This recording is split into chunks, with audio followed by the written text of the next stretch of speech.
Hi guys, my name is AJ. Welcome back to AJ's Budgeting. If you're new here, my name is AJ. I try to be inclusive for all with my products and my videos, from kids in preschool all the way up to adults. I try to cover every single base in my videos or my products. I definitely want to try to make inclusive budgeting for all. So I do offer like my challenges and stuff in different languages. You just have to request it. I do have a very good site that's going to translate this stuff for me in the best way possible, so that way nothing gets lost in translation. And then I just post videos about budgeting, cash stuffing, budget adjustments, any financial stuff that I'm going through, because I want to be transparent as possible. And then my debt-free journey, because I'm trying to get out of debt, especially. So if you guys want to stick around and watch my video, and if you haven't subscribed yet, go ahead and subscribe. But we are going to get into our budgeting 101 series. I hope you guys really like the last two videos that I posted, because it's like budgeting basics, basically budgeting 101 if you want to get into budgeting but you don't really necessarily know how.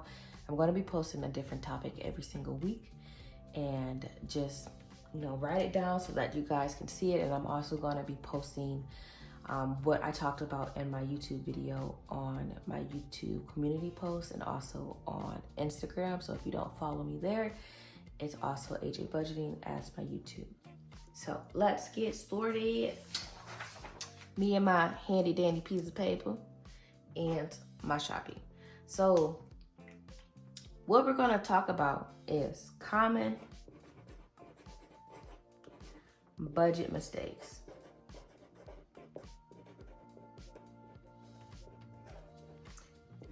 What does that mean? That means these are the most common things in budgeting that you forget about, don't necessarily pay attention to, or it's just an afterthought, because if it's not in front of you, if it's not written down and it's not committed to mind, you're going to forget. So we're going to be talking about the budget mistakes. So basically, avoiding budget mistakes is crucial for maintaining financial stability. And I'm going to give you about 8 examples of that. So number 1 is ignoring debt management. What does that mean?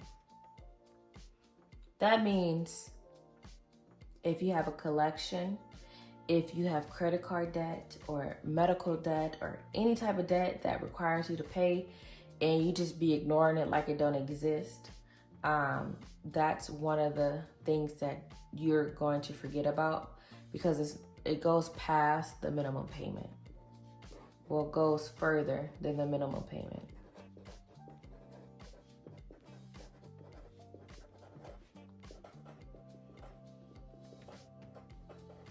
Payments.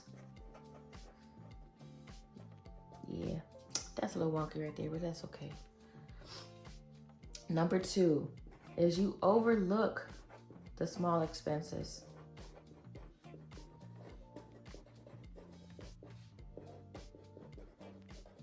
What are some small expenses, you might ask? It can be your coffee that you get from Starbucks, Dunkin', wherever you go. It can be like impulse buying.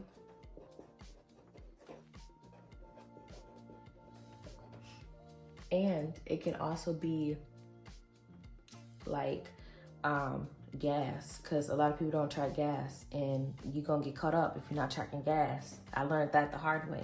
Didn't realize how much money I was spending on gas until I started my personal wallet. So that's crazy. Number 3 is failing to prepare for emergencies. What does that mean? Not have an emergency fund.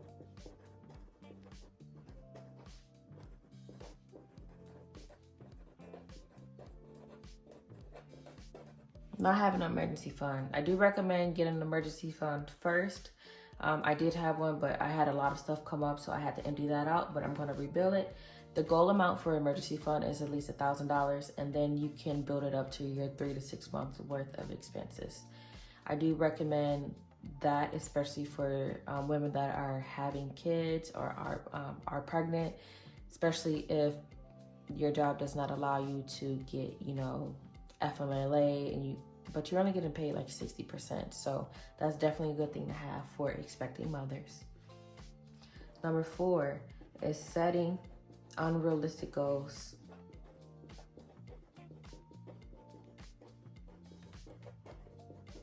What does that mean? You're gonna pay off all your debt in 30 days.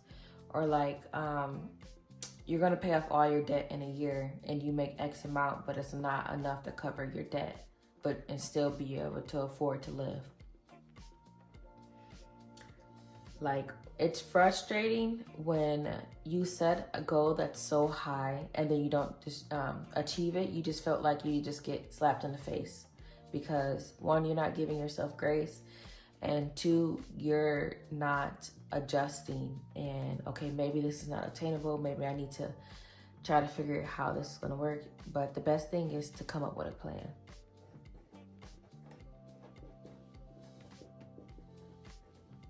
You're gonna come up with a plan first. You're gonna write it down in a notebook, on a piece of paper like this, but whatever. You're gonna come up with a plan first and then make a list on how you're gonna execute it, the things that you need to do, because that's definitely gonna help.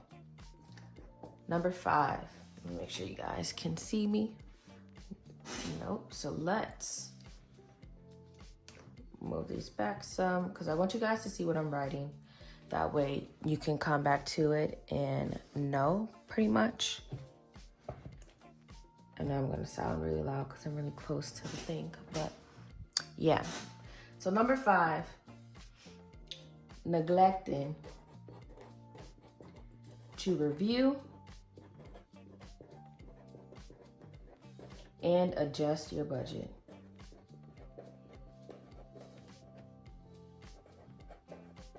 What does that mean? You take a pay cut, but your budget's still the same. Your spending habits are still the same. You get a pay raise, and 1, I think if you get a pay raise, still live at the money that you had before that was working, and just allocate that extra money to like debt payoff or savings or sinking funds. But definitely don't accumulate more debt because you got more money, type of thing. That's like the simplest way to put it, because I'm like a straightforward person. Because you got like a $10,000 pay raise, you're not about to spend that extra $10,000 on something that you don't need. Because if you didn't need it before, well, you got that raise and you don't need it now. But another thing for that, like, life changes. Somebody may lose a job. I don't know. Like, life be lifing sometimes, and it feels like the whole world just against you, and it's really not. It's just, you're just in a season and you'll get out of that season. Number 6, forgetting seasonal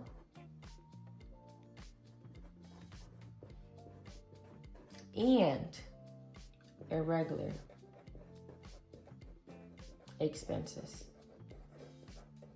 So this means like holidays. If you celebrate the holidays, like Christmas, Thanksgiving, this can also be like your annual payments or your car registration.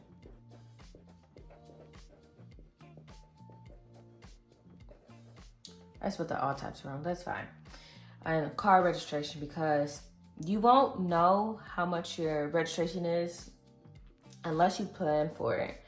Like, I know mine is due in July and it's X amount of dollars, and they send you it about like 2 months in advance. But if it's around the same that you did last year, I would just recommend like you start stuffing that throughout the year. So when it comes time for that, you don't have to do it again. You know what I mean? Like, you already have it there. And then the last one, well, it's 8. Number 7, lack of prioritization in your spending. What does this mean?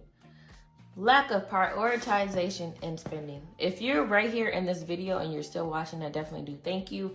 Comment down below what you think the lack of prioritization and spending. I'm not going to give you guys an example. I definitely want to see what your answer is, and then I'll give my example in the comments. I'm just curious, like, what do you guys think that is? And then lastly, number 8 is not using budgeting tools and resources.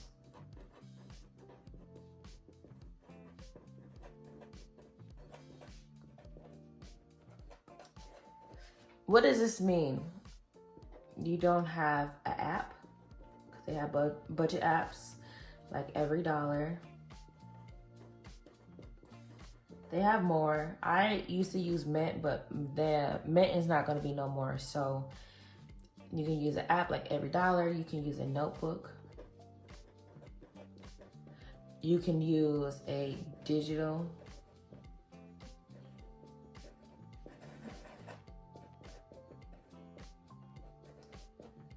Yeah, I don't know what I'm doing. A digital like tracker or like a spreadsheet.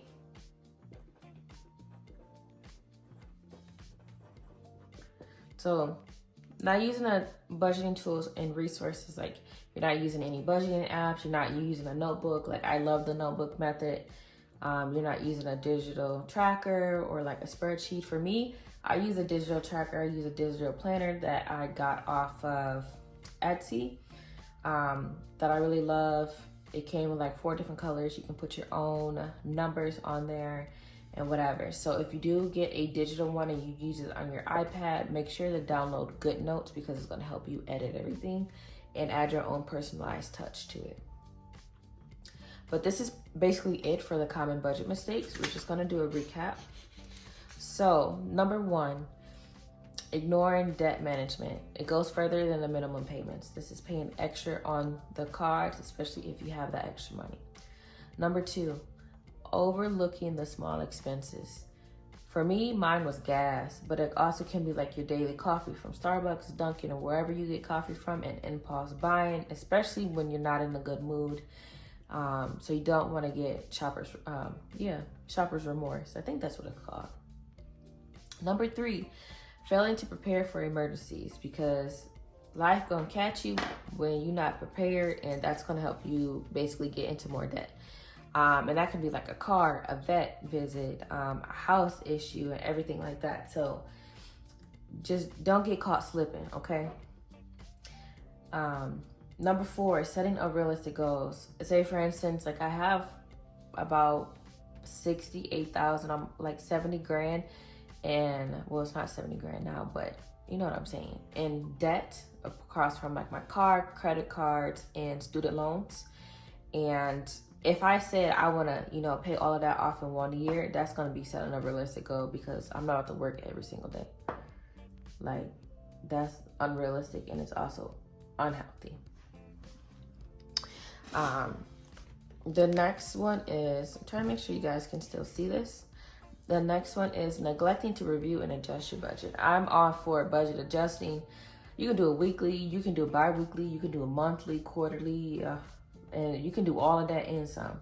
For me, I do it monthly sometimes, and then I also do it quarterly. So it really just depends on how the previous months go. You're gonna see a video pop up when I'm doing a budget adjustment, and it's from March to May, which is not the traditional way to do it, but those 3 months, including May, were super hard for me, and that's why I say, like, you need to give yourself some grace, because even though you empty out an envelope or you emptied out your whole binder or whatever, it's okay. You know why? Because all your bills are paid, and you're not wanting for anything, okay?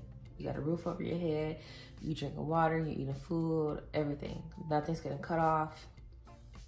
So it's okay to prioritize those basic essentials of life than, saving and paying off debt. Number 6 is forgetting seasonal or irregular expenses. That means like holidays, annual payments, car registration are the main ones, because they can sneak up on you. Oh, I forgot property taxes. Do y'all got property taxes? ours is included in our mortgage, but we also have a school tax in California. Depending on what area you live on, we have it's called a supplement tax, and that's for like the schools and the area and the colleges and stuff like that. And that will sneak up on you too if you're not knowing when it's gonna pop up. Ours is gonna pop up in July, and the first one's gonna be due in July, and the next one is due in November. Number 7, lack of prioritization and spending. Remember, comment down below and let me know what you think about that. And lastly, number 8, not using a budgeting tool or resources. And that can be like an app, it can be a regular notebook, a digital tracker or digital planner, budget planner, or a spreadsheet. It really just depends on how you want to do it. But there's no right or wrong way to budget. All you have to do is figure out if you want to budget straight in cash, straight digitally, or you want to do a mixture of both. For me personally, I do a mixture of both. All my bills are paid from my account up until I do my month ahead. And then once I get my month ahead good, I'm going to put that in that account, and I'm just going to start cash stuffing everything. That way I can get a month ahead. Because for me, it's nice when I don't have any money in my account that I typically use, which is Navy Fed. I do also have a high yield savings account with Discover. I like those 2 options the best for me, but you know, just figure out a method that works for you, whether it be just cash, whether it just be straight digital, or like a mix of 2, because right now mine is a mix of 2, digital and cash.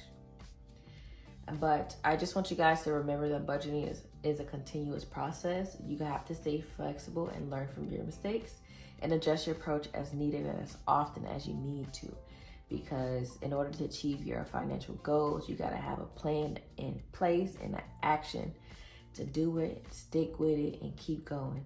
It's kind of like where you see yourself in 5 years, like what they did in high school, but they didn't want to teach you about credit and debit and all that stuff. Yeah, crazy. I know my voice sounds raspy right now. My throat is kind of dry, but you know, it's okay. We're gonna keep it pushing. But if you guys definitely like this video, go ahead and share with a friend, comment down below, subscribe to my channel. I'm gonna be announcing a giveaway this week when this video is released. Right now it is May 26th, so it's gonna be released this week, and I'm gonna be doing a 2-fold. I'm gonna be doing one on YouTube and one on Instagram, and you can't enter in both. It's gonna be 2 separate prizes. But thanks for hanging out with me, and I hope you guys have a wonderful day and happy savings.